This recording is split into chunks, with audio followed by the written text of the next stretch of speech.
Hello friends, good morning. നമ്മുടെ എല്ലാ T V സീരിയലിലേക്ക് എല്ലാവർക്കും സ്വാഗതം. സച്ചിയും രേവതിയും അവിടുന്ന് പോയിരുന്നു. പിന്നെ കാണിക്കുന്നത് ശരത്ത് രാത്രി ഉറക്കമുളച്ചിരുന്ന് പഠിക്കുന്നു. ആ സമയത്ത് അമ്മ അങ്ങോട്ടേക്ക് വന്നിട്ട് ഉറക്കമുളച്ചൊന്നും പഠിക്കണ്ട, രാവിലെ ഏറ്റ് പഠിച്ചാൽ മതി എന്ന് പറയുന്നു. മുമ്പൊക്കെ ഞാൻ പഠിക്കുന്നില്ല എന്നുള്ളൊരു പരാതിയായിരുന്നു അമ്മയ്ക്ക്. ഇപ്പോൾ പഠിക്കുന്നതിനായോ കുറ്റം? പഠിക്കണം, പക്ഷേ ഇങ്ങനെ ഉറക്കം തൂങ്ങിയിരുന്ന് പഠിച്ചിട്ട് യാതൊരു കാര്യമില്ല എന്ന് പറയാം അമ്മ. രാവിലെ എഴുന്നേറ്റാൽ മതി, നീ പോയി കിടക്കാൻ പറഞ്ഞു. അങ്ങനെ അമ്മ പറഞ്ഞു വിടുവാണ്. ഈ സമയം പിന്നെ കാണിക്കുന്നത് നമ്മുടെ ദേവ് ഫോണിലൊക്കെ നോക്കി ഭയങ്കരമായിട്ട് ഇങ്ങനെ പരിസരമൊക്കെ മറന്നിങ്ങനെ കിടക്കുക. അപ്പോഴാണ് നമ്മുടെ ശരത്ത് അങ്ങോട്ടേക്ക് ചെല്ലുന്നതും ഇത് കാണുന്നതും. ശരത്ത് എന്നിട്ട് ദേവുവിനെ വിളിച്ചു. എന്താ നീ അവിടെ ചെയ്യണേന്ന് ചോദിച്ചു. നീ ഇതുവരെ ഉറങ്ങിയില്ലേ എന്ന് ചോദിക്കുക. അപ്പോൾ ഉറങ്ങിയെങ്കിൽ ഞാനിവിടെ നിൽക്കുമെന്ന് ചോദിച്ചു ശരത്തെ. ഞാനും അമ്മ ഉറങ്ങിയെന്ന് കരുതിയാണോ ഈ കലാപരിപാടി എന്ന് ചോദിക്കുക നേരം ശരത്ത്. അപ്പോൾ കലാപരിപാടിയോ? അതെ, ചാറ്റിങ്ങും ഒരു തരം കലാപരിപാടിയാണല്ലോ നമ്മുടെ ശരത്ത് അന്നേരം പറഞ്ഞു. ഈ സമയത്ത് ആരെയാ ചാറ്റ് ചെയ്യുന്നതെന്ന് ചോദിച്ചു. അത് പിന്നെ എന്താ ഈ സമയത്ത് ചാറ്റ് ചെയ്യാൻ പാടില്ലേന്ന് ചോദിച്ചപ്പം അത് അത്ര നല്ലതല്ല എന്ന് ശരത്ത് പറഞ്ഞു. ഞാൻ എൻ്റെ ഒരു ഫ്രണ്ടിനോടാണ് ചാറ്റ് ചെയ്യുന്നത്, ഗുജറാത്തിലുള്ള വീണ, ഞങ്ങൾ ഒന്നിച്ച് പഠിച്ചതാണെന്ന് ദേവു. അപ്പോൾ പറയാനും ചാറ്റ് ചെയ്യാനൊക്കെ ഒരുപാടുണ്ടാകും, അതുകൊണ്ട് സമയം പോയത് അറിഞ്ഞില്ല, അല്ലാതെ നീ വിചാരിക്കുന്നത് പോലെയൊന്നും അല്ല എന്ന് പറഞ്ഞു. നീ ഒന്ന് പോയേ, എനിക്ക് ഉറങ്ങണമെന്ന് ദേവു പറയുമ്പോൾ എനിക്ക് ഉറങ്ങണമെന്നല്ല, എനിക്ക് ചാറ്റ് ചെയ്യണമെന്ന് പറയാൻ ശരത്ത് പറയുക.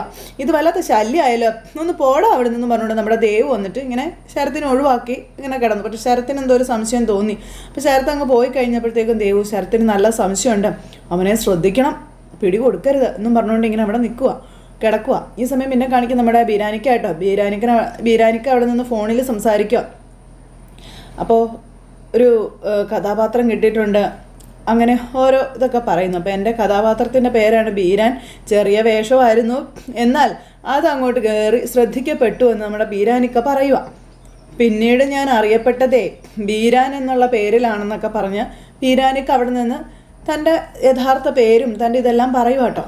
ഇപ്പോൾ എൻ്റെ സുഹൃത്തുക്കളും അടുത്ത ബന്ധുക്കളും മാത്രമേ ജയരാജ് എന്നെ വിളിക്കാറുള്ളൂ എന്നും പറഞ്ഞു. പിന്നെ നാട്ടുകാർക്കൊക്കെ ഞാൻ ബീരാനാണെന്നും പറയുവാണ്. അപ്പോൾ ഇതൊക്കെ കേട്ട് ഇവർ ചിരിക്കുന്നു. അപ്പോൾ നീ ഒന്നുകൊണ്ടും പേടിക്കേണ്ട, ധൈര്യമായിട്ട് കാശ് അയച്ചോ. ജയരാജ് എന്നുള്ള പേരുള്ളത് എൻ്റെ അക്കൗണ്ട് തന്നെയാണെന്നും പെട്ടെന്ന് അയക്കാനും പറഞ്ഞു. അങ്ങനെ അത് പറഞ്ഞ് ഇദ്ദേഹം അവിടെ നിന്ന് സംസാരിക്കുന്നു ഫോണിലൂടെ.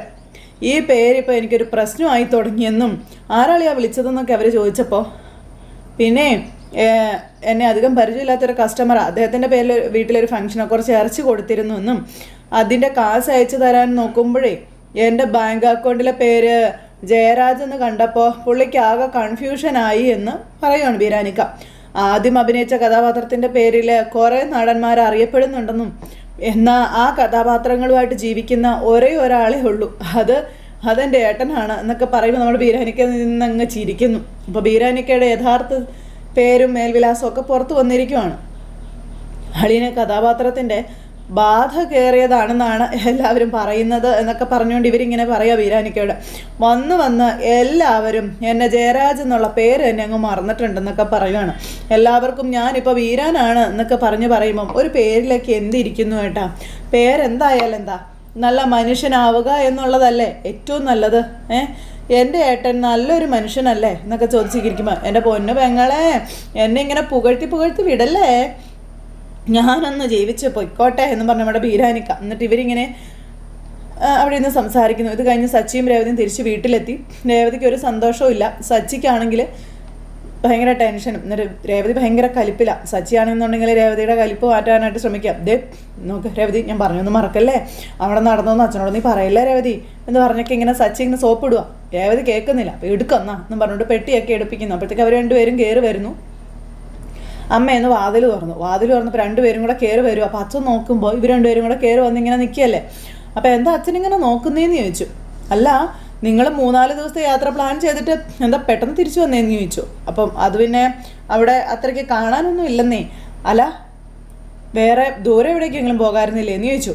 അത് പിന്നെ അപ്പോൾ അച്ഛാ, അതിനിടയിൽ എനിക്ക് വലിയൊരു ഓർഡർ കിട്ടി അച്ഛാ, അമ്മ മാത്രം വിചാരിച്ചാൽ അത് സമയത്ത് കൊടുക്കാൻ പറ്റത്തില്ല എന്നും അതുകൊണ്ടാണ് ഞാൻ നേരത്തെ വന്നേ രേവതി പറയാം. അതൊക്കെ പോട്ടെ, യാത്ര എങ്ങനെ ഉണ്ടായിരുന്നു എന്ന് ചോദിച്ചപ്പം ചന്ദ്ര ഇങ്ങനെ നോക്കും കേട്ടോ ഇവരുടെ ഭാവം.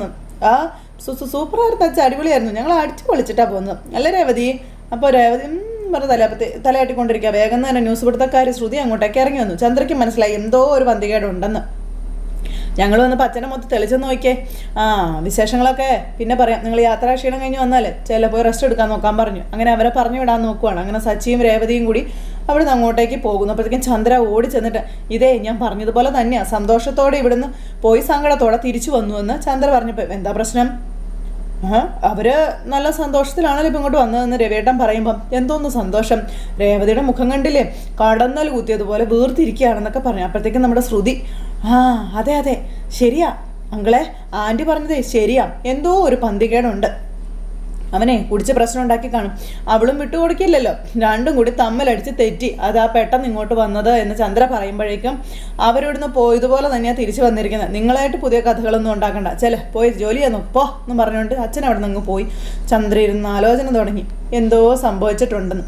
മുറിയിൽ ചെന്നതിന് ശേഷം സാധനങ്ങളെല്ലാം എടുത്ത് വലിച്ചു വാരി ഇടുവാണ്, വലിച്ചെറിയ നമ്മുടെ രേവതി. എന്തായാലും ഈ 2 ദിവസം ഒരു ആശ്വാസമൊക്കെ ഉണ്ടായിരുന്നു, അതൊരു ആശ്വാസം തന്നെയായിരുന്നു അല്ല രേവതി? പറഞ്ഞുകൊണ്ട് സച്ചി ഇരിക്കുമ്പോൾ രേവതിക്ക് ഭയങ്കര ദേഷ്യം കേട്ടോ, കലിപ്പ് ഇങ്ങനെ തീർത്തോണ്ടിരിക്കാം. നല്ല യാത്രയായിരുന്നല്ലേ, ഇനിയും പോണം എന്ന് തോന്നുന്നില്ലേ നിനക്ക്? ഇനി നമുക്കേ വേറെ സ്ഥലത്ത് പോകാമേ, ഒരു 6 മാസം കഴിയട്ടെ കേട്ടോ എന്നൊക്കെ പറയുമ്പോഴത്തേക്കും എൻ്റെ പൊന്ന് സച്ചേട്ടാ എന്ന് പറഞ്ഞുകൊണ്ടിരിങ്ങനെ നമ്മുടെ രേവതി ഇങ്ങനെ നിൽക്കുന്നു. നീ എന്താ വാ തുറക്കാത്തത്? മിണ്ടാതിരുന്നു, അല്ലെങ്കിൽ അവിടെ നടന്നത് മുഴുവൻ ഞാൻ അച്ഛനോട് പറഞ്ഞു കൊടുക്കുമെന്ന് രേവതി. വേണ്ട വേണ്ട വേണ്ട വേണ്ട ഒന്നും പറയണ്ട എന്ന് പറഞ്ഞ സച്ചി ഇങ്ങനെ നിൽക്കാം. നീ അച്ഛനോടൊന്നും പോയി പറഞ്ഞേക്കരുതേ. അയ്യോ അതെന്താ പറയണ്ടേ എന്ന് രേവതി അന്നേരം ചോദിച്ചു. പിന്നെ പറയാൻ പറ്റുന്ന കാര്യങ്ങളൊക്കെ ആണല്ലോ അവിടെ ചെയ്ത് കൂട്ടിയത്. അല്ല ഞാൻ എന്തിനാ അച്ഛനോട് ഇതൊക്കെ പറയാതിരിക്കണം? പൊന്നുമോൻ്റെ കായിക പരിപാടികളൊക്കെ അച്ഛനും കൂടെ ഒന്ന് അറിയട്ടെ. അച്ഛൻ്റെ കയ്യിൽ നിന്ന് നല്ലത് കിട്ടിയാലേ നിങ്ങൾ പഠിക്കൂ. ഞാൻ അച്ഛനോട് പറയാൻ പോവാം. അച്ഛാ അച്ഛാ എന്ന് പറഞ്ഞ് നിൽക്കും. ചെല്ലുമ്പോഴത്തേക്കും രേവതി ആണെങ്കിൽ രേവതി ഓടിയപ്പോഴത്തേക്ക് സച്ചി രേവതിയെ പിടിച്ചു നിർത്തി. പക്ഷേ അവിടെ നിന്ന് രേവതി വെട്ടും പൊട്ടിച്ച് ഓടി. അത് കഴിഞ്ഞ് അച്ഛൻ്റെ അടുത്തേക്ക് അച്ഛാ അച്ഛാ എന്ന് പറഞ്ഞ് വിളിച്ചുകൊണ്ട് ഓടുകയാണ്.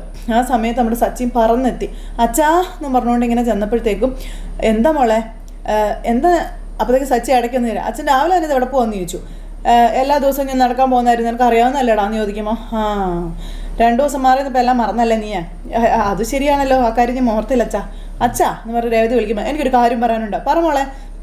ഞാൻ പറയാം ഞാൻ പറയാമെന്ന് പറഞ്ഞുകൊണ്ട് സച്ചി അച്ഛനെ പിടിച്ചുകൊണ്ട് പോവാം. അവിടെ ഒരു ഗുഹയുണ്ടായിരുന്നു, താഴേക്കാ സ്ഥലം കാണാൻ വന്നവരിൽ ഒരുത്തൻ അബദ്ധത്തിലേക്ക് വീണു. താഴേക്ക് വീണു പോയോ?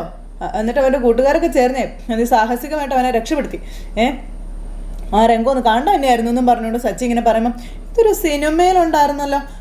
ഉണ്ടായിരുന്നു അച്ഛാ ഉണ്ടായിരുന്നു. അപ്പോഴത്തേക്ക് രേവതി എന്ന് പറഞ്ഞുകൊണ്ട് ഇങ്ങനെ അവിടെ നിൽക്കും കേട്ടോ. അന്നേരം അച്ഛൻ അല്ല രേവതി മോളെന്തോ പറയാനുണ്ടെന്ന് പറഞ്ഞിട്ട് എന്താ പറയാത്തെ? അത് പിന്നെ അച്ഛാ ഇത് തന്നെ അവൾ പറയാനും വന്നത്. ഇതോ? അതെ രേവതി, അച്ഛനൊന്ന് മോർണിംഗ് വാക്കിന് പോയിട്ട് വരുമ്പോൾ നീ ചായ കൊടുക്കാറില്ലേ? അച്ഛനിപ്പോൾ പോയിട്ട് വരത്തില്ലേ? നീ ഇപ്പോൾ ചായ ഇടും പോ എന്ന് പറഞ്ഞ് രേവതി ഉന്തി തള്ളി സച്ചി അങ്ങ് പറഞ്ഞു വിടുന്നു. രേവതി അങ്ങ് പോയി കഴിഞ്ഞപ്പം എന്തെങ്കിലും പ്രശ്നം ഉണ്ടോടാന്ന് ചോദിച്ചു. ഇല്ല ഒന്നുമില്ല അച്ഛൻ ചെന്നിട്ട് വാ എന്നൊക്കെ പറഞ്ഞു. സച്ചി അവിടെ കിടന്ന് ഇങ്ങനെ വട്ടോ നീളം വലിയാണ്. എവിടെയോ എന്തോ ഒരു സ്പെല്ലിംഗ് മിസ്റ്റേക്ക് ഉണ്ട് എന്ന് പറഞ്ഞുകൊണ്ട് നമ്മുടെ രവിയേട്ടൻ പോയി. തൽക്കാലം ആശ്വാസമായി എന്നുള്ള രീതിയിൽ സച്ചി ഇങ്ങനെ നിൽക്കുന്നിട്ട് മുറിയിൽ പോയി സച്ചി ഇങ്ങനെ ആകെ വിഷമിച്ച് ഇങ്ങനെ നിൽക്കുക കേട്ടോ. അപ്പോഴത്തേക്കും നമ്മുടെ രേവതി സച്ചിയുടെ അടുത്തേക്ക് ചെന്നു. അപ്പോൾ നമ്മുടെ സച്ചി കുറച്ച് വയലൻ്റായി, അല്ലെങ്കിൽ ദേഷ്യത്തോടെ ആലോചിച്ചുകൊണ്ടിരിക്കുമ്പോൾ രേവതി സൈലൻ്റായി കയറി വരിക. എന്താ പേടിച്ചു പോയോ എന്ന് ചോദിച്ചു രേവതി കയറി വന്ന്. ഞാനത് അച്ഛനോട് പറയുന്നു പേടിച്ചല്ലേന്ന് ചോദിച്ചപ്പം എന്തോന്ന് പേടിക്കാൻ, ഇതൊക്കെ ഒരു പേടിയാണോ ഒന്ന് സച്ചി അന്നേരം രേവതിയോട് ചോദിക്കുക. സച്ചേട്ടാ അതെ വന്നേന്നും പറഞ്ഞ് രേവതി വിളിച്ച് സച്ചി അടുത്ത് കൊണ്ടുവരുത്തുക. മറക്കാൻ ആഗ്രഹിക്കുന്നത് നമ്മുടെ ജീവിതത്തിൽ സംഭവിച്ചു പോയി, അത് സത്യമായിട്ടുള്ളൊരു കാര്യം തന്നെയാണ്. പക്ഷേ എൻ്റെ ഉള്ളിലെ ഭയം അതെവിടെയും പോയിട്ടില്ല എന്ന് രേവതി സച്ചിയോട് പറയുവാണ്. കുറച്ച് നാളത്തേക്കെങ്കിലും അതവിടെ ഉണ്ടാകുമെന്നും രേവതി സച്ചിയോട് പറയുവാണേ. അപ്പം ഞാനത് സാധാ പെണ്ണല്ലേ സച്ചേട്ടാ, മുമ്പിൽ നടന്നതൊക്കെ എനിക്കൊരിക്കലും ഉൾക്കൊള്ളാൻ കഴിയാത്ത കാര്യങ്ങളല്ലേ എന്നൊക്കെ രേവതി ചോദിക്കുമ്പോൾ രേവതി നീ ഭയന്നു, അതാ നിന്നെ ഏറ്റവും കൂടുതൽ പേടിപ്പിച്ചതെന്നൊക്കെ സച്ചി ഇങ്ങനെ പറയുക. ഇനി ഞാൻ ഒരിക്കലും ഇങ്ങനെയൊന്നും ചെയ്യില്ല എന്നൊക്കെ പറഞ്ഞു. അങ്ങനെ രേവതിയും സച്ചിയും കൂടി കുറേ സംസാരിച്ചു. രേവതിക്ക് കുറേ വാക്കൊക്കെ കൊടുത്തു നമ്മുടെ സച്ചി.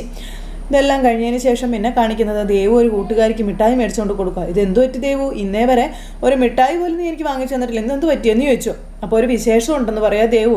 അരുണേട്ടൻ ഇന്ന് ഇവിടുത്തെ പോലീസ് സ്റ്റേഷനിൽ ചാർജ് എടുക്കുകയാണെന്ന് പറയുമ്പം അത് ശരി, അപ്പം നിങ്ങൾക്കിനി എന്നും കാണാമല്ലേ എന്ന് ചോദിച്ചു. അപ്പോൾ നിന്നെ എന്നും കാണാൻ വേണ്ടി അദ്ദേഹം ഇവിടേക്ക് ട്രാൻസ്ഫർ വാങ്ങി വന്നതാണോ എന്ന് ചോദിക്കുമ്പം അങ്ങനെയും വേണമെങ്കിൽ പറയാമെന്ന് പറഞ്ഞു ദേവു. നിന്റെ അരുണേട്ടനാണ് കൊള്ളാവല്ലോ. അല്ല ചോക്ലേറ്റ് എല്ലാവർക്കും കൊടുത്തോന്ന് ചോദിച്ചു. കൊടുത്തെന്നും പറഞ്ഞു. എല്ലാവർക്കും കൊടുക്കുന്നൊന്നുമില്ല, എന്നിട്ട് വേണം നാട്ടിൽ പാട്ടാവാനും. വീട്ടിലെങ്ങാനും അറിഞ്ഞാലേ ഓരോ ഭൂകമ്പം തന്നെ ഉണ്ടാകുമെന്നും ദേവു പറയുക. നിനക്ക് മാത്രമേ ഞാൻ ചോക്ലേറ്റ് തന്നിട്ടുള്ളൂ. ഇപ്പം ഞങ്ങളുടെ ബന്ധം അറിയുന്ന ഒരേ ഒരാൾ നീ മാത്രമാണെന്ന് പറഞ്ഞപ്പം കല്യാണം പെട്ടെന്ന് ഉണ്ടാവുമെന്ന് ചോദിച്ചു. അതിനെക്കുറിച്ച് ഞാൻ ഇപ്പോൾ ഒന്നും ആലോചിച്ചിട്ടില്ല എന്ന് പറഞ്ഞു. കുറച്ച് നാൾ ഞങ്ങളിങ്ങനെ പ്രേമിച്ച് നടക്കട്ടെ, അതിന് ശേഷം നമുക്ക് ആലോചിക്കാമല്ലോ എന്ന് പറഞ്ഞു. കൂടുതൽ ടൈം എടുത്താൽ കല്യാണത്തിന് മുന്നേ രണ്ടും അടിച്ച് പിരിയുമെന്നും എത്രയും പെട്ടെന്ന് കല്യാണം കഴിക്കുന്നതാണ് നല്ലതെന്നും പറഞ്ഞപ്പോൾ ഇല്ല വീണേ, ഞങ്ങൾ ഒരിക്കലും അടിച്ചു പിരിയില്ല എന്നും ഞാൻ കല്യാണം കഴിക്കുന്നുണ്ടെങ്കിൽ അത് അരുണേട്ടനെ മാത്രമായിരിക്കുമെന്നും ദേവ് പറയണു. അത്രയ്ക്ക് ഇഷ്ടമാണ് എനിക്ക് അദ്ദേഹത്തെന്നും, അദ്ദേഹത്തിന് എന്നെയും അങ്ങനെ തന്നെയാണെന്ന് പറഞ്ഞ് ഇവരിങ്ങനെ സംസാരിച്ചുകൊണ്ട് നിൽക്കും. അപ്പോൾ പിന്നെ കാണിക്കുന്നത് നമ്മുടെ ശ്രുതി ആട്ടോ. ശ്രുതി അവിടെ ഇരുന്ന് എന്തൊക്കെയോ തപ്പി പെറുക്കി എന്തൊക്കെയോ ഇങ്ങനെ അന്വേഷിച്ചുകൊണ്ടിരിക്കുക. ആ സമയത്താണ് അങ്ങോട്ടേക്ക് ശ്രുതിക്ക് ഒരു ഫോൺ വരുന്നതും ശ്രുതി ഫോണിലൂടെ സംസാരിക്കുന്നതും. ആ വിശ്വനാഥൻ്റെ കാര്യവും പറഞ്ഞു. നമുക്കൊന്ന് സ്റ്റേഷൻ വരെ പോകണ്ടേ എന്നൊക്കെ ചോദിച്ച് അപ്പോഴത്തേക്ക് നമ്മുടെ ശ്രുതി അങ്ങോട്ടേക്ക് വന്നു. ശ്രുതി ഇങ്ങനെ വന്നിട്ട് ശ്രുതി ഇങ്ങനെ തുറച്ച് നോക്കി നിൽക്കുക. നീ എന്താ ശ്രുതി എന്നെ ഇങ്ങനെ നോക്കുന്നത്, അതും ഇതിനു മുന്നേ കണ്ടിട്ടില്ലാത്തതുപോലെ എന്ന് ചോദിക്കുമ്പോഴും ശ്രുതി ഇങ്ങനെ വന്ന് നോക്കി നിൽക്കുക കേട്ടോ. അപ്പോൾ സച്ചിയും രേവതിയൊക്കെ ടൂർ പോയിട്ട് തിരിച്ചു വന്നു, നമുക്കാണെങ്കിൽ പോവാനും പറ്റിയില്ല. അതിൻ്റെ ദേഷ്യം ഇതുവരെ മാറിയില്ല അല്ലേ എന്ന് ചോദിക്കുമ്പോൾ ശ്രുതിയുടെ അമ്മയുടെ ഇല്ലാത്ത വയറുവേദനയ്ക്ക് ഡോക്ടറോട് പ്രത്യേകം പറഞ്ഞ് 2 സ്പെഷ്യൽ ഇഞ്ചക്ഷൻ കൊടുത്തിരുന്നല്ലോ, അതോടെ എൻ്റെ ദേഷ്യം അങ്ങ് മാറി എന്ന് പറഞ്ഞു. അല്ല ഇനിയിപ്പോൾ എന്താ പുതിയ പ്രശ്നം, എന്താ ഇവിടെ? അപ്പോഴത്തേക്കും ഒരു പേപ്പർ എടുത്ത് കാണിച്ചിട്ട് ഇത് എന്താന്ന് ചോദിച്ചു. എന്താ ഇത്? അതോ നീ വായിച്ച് കാണുമായിരിക്കുമല്ലോ. ശ്രുതി GST അടച്ചില്ലല്ലേ? ഇല്ല, അടച്ചില്ല. അടയ്ക്കാത്തത് കൊണ്ടേ നോട്ടീസ് വന്നിരിക്കുകയാണെന്ന് പറഞ്ഞു. ഇക്കാര്യം എന്താ നിങ്ങൾ എന്നോട് പറയാതിരുന്നേ? അത് പിന്നെ നിന്നോട് പറഞ്ഞിട്ട് ഇപ്പം എന്താ കാര്യം? ഇങ്ങനെ പോയ ഷോറൂം അവർ അടച്ചു പൂട്ടട്ടെ, അതിലിപ്പോൾ ഷോറൂം എൻ്റെ അല്ലല്ലോ അച്ഛൻ്റെ അല്ലേ എന്ന് ഈ ശ്രുതി പറയുമ്പോൾ എനിക്ക് ദേഷ്യം വരുന്നുണ്ട് ശ്രുതി. ആ കട നമ്മൾ ആർക്കും വിട്ടു കൊടുക്കുന്നില്ല, അത് നമ്മൾ തന്നെ നടത്തുമെന്ന് ശ്രുതിയോട് പറയണം. ശ്രുതി അച്ഛന് കൊടുക്കാനുള്ള കാശ് കൊടുക്കണം, പിന്നെ GST അടയ്ക്കണം. ഇതിനൊക്കെയുള്ള കാശ് ഞാൻ എവിടെ നിന്ന് ഒപ്പിക്കാനാ? ഞാൻ വിചാരിച്ചാലൊന്നും കൂടത്തില്ല എന്ന് പറഞ്ഞപ്പം ആ വിശ്വനാഥനെ കണ്ടുപിടിച്ച് 30 ലക്ഷം രൂപ തിരിച്ചു പിടിക്കണമെന്നും അതേ ഒരു വഴിയുള്ളൂ എന്ന കാര്യങ്ങളും ശ്രുതി ഇങ്ങനെ പറയുമ്പോൾ അത് സച്ചി വിചാരിച്ചാൽ ചിലപ്പോൾ നടന്നേനെ. അതിനിടയിൽ കയറി നീ അന്വേഷിക്കേണ്ട, ഞങ്ങൾ അന്വേഷിച്ചോളാമെന്ന് നീയല്ലേ കയറി പറഞ്ഞത്. അതായത് ഇപ്പോൾ ഇത്രയും പ്രശ്നങ്ങളൊക്കെ ആയതെന്നൊക്കെ പറഞ്ഞുകൊണ്ട് ശ്രുതിയെ കുറ്റം പറയാം. അവൻ പഠിച്ച കളന, അങ്ങനെ പെട്ടെന്നൊന്നും അവനെ കണ്ടുപിടിക്കാൻ പറ്റത്തില്ല. അച്ഛന് കാശ് കൊടുക്കണം, GST അടയ്ക്കണം. അതിന് ഞാൻ നോക്കിയിട്ട് ഒരു വഴിയേ കാണുന്നുള്ളൂ. എന്തു വഴി? അത് നിൻ്റെ അച്ഛനോട് കുറച്ച് കാശ് അയച്ചു തരാൻ പറയാൻ. അപ്പോഴത്തേക്ക് ശ്രുതിക്ക് ദേഷ്യം വന്നു. അയ്യോ സോറി, ഞാനത് അങ്ങ് മറന്നുപോയി, നിൻ്റെ അച്ഛൻ മരിച്ചു പോയതല്ലേ എന്നൊക്കെ പറയുമ്പോഴത്തേക്ക് ശ്രുതി നാശം എന്ന് പറഞ്ഞുകൊണ്ട് ഇങ്ങനെ നിൽക്കുവാണ്. ഇനി അദ്ദേഹത്തെ കൊണ്ട് ഒരു പ്രയോജനവും ഇല്ല, അല്ലെങ്കിൽ തന്നെ എപ്പോഴാണ് പ്രയോജനം ഉണ്ടായിട്ടുള്ളത് എന്നൊക്കെ ചോദിച്ചിങ്ങനെ നിൽക്കുക. ശ്രുതി നീ എങ്ങനെയെങ്കിലും കാശ് സംഘടിപ്പിച്ച ഈ GST ഒന്ന് അടയ്ക്കാൻ നോക്കുക, അച്ഛനുള്ള കാശ് ഞാൻ പിന്നെ എങ്ങനെയെങ്കിലും കൊടുത്തോളാവെന്നൊക്കെ പറഞ്ഞു. അത് പറഞ്ഞ് ശ്രുതി അവിടെ നിന്ന് അങ്ങ് പോയി. ശ്രുതി ആകെ പെട്ട് നിൽക്കുക. പിന്നെ കാണിക്കുന്നത് പോലീസ് സ്റ്റേഷനാട്ടോ. പോലീസ് സ്റ്റേഷനിലേക്ക് പുതിയ SI വന്ന് ചാർജ് എടുത്തിരിക്കുന്നു. പുതിയ സാറ് വന്ന് ചാർജ് എടുത്തു കഴിഞ്ഞപ്പോഴത്തേക്കും ആദ്യം കാണുന്നത് നമ്മുടെ സച്ചിയാണെന്നുണ്ടെങ്കിൽ ഇങ്ങനെ നിൽക്കുന്നു. അപ്പോൾ സച്ചി വണ്ടി എടുക്കാൻ നോക്കിയപ്പോൾ വണ്ടി എടുക്കാൻ വരട്ടെ എന്ന് പറഞ്ഞു. അതെന്താന്ന് ചോദിച്ചു. ഈ സാർ ഇങ്ങനെ സച്ചിയുടെ അടുത്തേക്ക് വരുക കേട്ടോ. സച്ചിക്കൊന്നും മനസ്സിലായില്ല. എന്ത് സാർ എന്തെങ്കിലും പ്രശ്നമുണ്ടോ? അപ്പോൾ താൻ ആ ബോർഡൊന്ന് വായിച്ചു നോക്കാൻ പറഞ്ഞു. അങ്ങനെ നമ്മുടെ സച്ചിയെ കൊണ്ട് അദ്ദേഹം അങ്ങനെ ബോർഡ് വായിപ്പിക്കാം. അയ്യോ ഇവിടെ പാർക്കിംഗ് ബോർഡ് ഉണ്ടായിരുന്നു, സോറി സാർ ഞാൻ ശ്രദ്ധിച്ചില്ല എന്ന് സച്ചി. അപ്പോൾ ശ്രദ്ധിക്കണം, പിന്നെ അതിനല്ലേ 2 കണ്ണ് വന്നിരിക്കുന്നതെന്ന് ചോദിച്ചു. അപ്പോൾ പറ്റിപ്പോയി സാർ, ഞാനൊരു ട്രിപ്പ് വന്നതാണ്, ആളിവിടെ ഇറക്കിയതിന് ശേഷം മരുന്ന് വാങ്ങാൻ പോയതാണെന്ന് പറഞ്ഞു. ബോർഡ് കണ്ടില്ല എന്നും പറഞ്ഞു. അപ്പം ആരെങ്കിലും ഐസിയിൽ കിടക്കുന്നുണ്ടോ, ജീവൻ രക്ഷാ മരുന്ന് വാങ്ങിക്കാൻ പോയതാണോ എന്നൊക്കെ ചോദിച്ചുകൊണ്ട് ഇങ്ങനെ സച്ചിയോട് ദേഷ്യപ്പെടുക. അപ്പോൾ ഐസിയിലൊന്നും കിടക്കുന്നില്ല സാർ, അപ്പോൾ ജലദോഷത്തിനുള്ള മരുന്ന് വാങ്ങിക്കാൻ പോയതാ, ഞാനും വൈഫ് ഒരു ടൂറ് പോയതാ, കാലാവസ്ഥ പിടിച്ചില്ല. എടാ നിന്റെ കഥ പറച്ചിലൊന്നും എനിക്ക് കേൾക്കണ്ടെന്നും നിനക്ക് തോന്നിയതുപോലെ അവിടെ ഇവിടുന്ന് വണ്ടി പാർക്കാനൊന്നും പറ്റത്തില്ല എന്ന് ഈ പോലീസുകാരൻ പറയുക സച്ചിയോട്. ആദ്യം ചെന്നേ ട്രാഫിക് റൂൾസ് പഠിക്കുക, എന്നിട്ട് വണ്ടി ഓടിക്കാനും പറഞ്ഞു. അന്നേരം സാർ എനിക്ക് ട്രാഫിക് റൂൾസൊക്കെ അറിയാം, എത്ര വർഷമായിട്ട് ഞാൻ വളയം പിടിക്കുന്നതാണെന്ന് സച്ചി പറയുവാണ്. അപ്പോൾ ട്രാഫിക് റൂൾസ് പാലിച്ച് തന്നെയാണ് ഞാൻ വണ്ടി ഓടിക്കാറെന്നും സച്ചി പറയുന്നു. ഇതൊരു അബദ്ധം പറ്റിയതാ, ഞാൻ സോറി പറഞ്ഞല്ലോ എന്ന് പറഞ്ഞപ്പം ആർക്ക് വേണടാ നിൻ്റെ സോറി? റൂൾസ് അറിയാമെങ്കിൽ നീ വണ്ടി ഇവിടെ പാർക്ക് ചെയ്യില്ല എന്ന് ഇദ്ദേഹം പറയണു. ബോർഡ് നീ ശ്രദ്ധിക്കുമായിരുന്നു. എടാ നിന്നെ പോലെയുള്ളവരെ നിയമം പഠിപ്പിക്കാൻ വേണ്ടിയിട്ടാണ് ഞാൻ ഈ യൂണിഫോം ഇട്ട് ഇവിടെ ഇരിക്കുന്നത് എന്നൊക്കെ ഇങ്ങനെ പറയുമ്പം സാർ എന്നെ കൂടുതൽ പഠിപ്പിക്കൊന്നും വേണ്ട, എനിക്കൊരു തെറ്റ് പറ്റി, ഞാനത് സമ്മതിക്കുന്നു, ഞാൻ ഫൈൻ അടച്ചോളാം, സാർ എഴുതിക്കോളാനും സച്ചി പറയുമ്പോൾ നിൻ്റെ അച്ഛൻ്റെ പേരെന്താണെന്ന് ചോദിച്ചു. അപ്പം എന്തിനാ അച്ഛാ എന്തിനാ സാർ അച്ഛൻ്റെ പേരൊക്കെ, എൻ്റെ പേര് പോരെയെന്ന് ചോദിച്ചു. അപ്പോൾ അച്ഛൻ്റെ പേര് പറയടാ. അപ്പോൾ നമ്മുടെ സച്ചി രവീന്ദ്രൻ എന്ന് പറഞ്ഞു. ഈ രവീന്ദ്രൻ എന്ന് പറയുന്ന ആളുടെ, അതായത് നിൻ്റെ അച്ഛൻ്റെ തറവാട്ട് വകയാണോടാ ഈ റോഡ് എന്ന് ചോദിച്ചുകൊണ്ട് അദ്ദേഹം നമ്മുടെ സച്ചിയോട് ദേഷ്യപ്പെടുന്നു. സച്ചിക്ക് ഇത് കേട്ട് ദേഷ്യം അടക്കാൻ മേലാതെ ഇങ്ങനെ നിൽക്കുന്നിടത്ത് ഇന്നത്തെ കഥ അവസാനിച്ചു. അപ്പോൾ എന്തായാലും നമ്മുടെ ദേവ് കണ്ടുപിടിച്ചിരിക്കുന്ന ചെറുപ്പക്കാരൻ ഇദ്ദേഹം തന്നെയായിരിക്കും. വന്ന് കയറിയത് ചേട്ടനും അനിയനും കൂടെ അടിയിലാണ് കലാശിച്ചത്. അപ്പോൾ ഇനി അങ്ങോട്ട് എന്തൊക്കെ ഉണ്ടാകുമെന്ന് കാത്തിരുന്ന് കാണാം. എല്ലാവർക്കും ടാറ്റാ.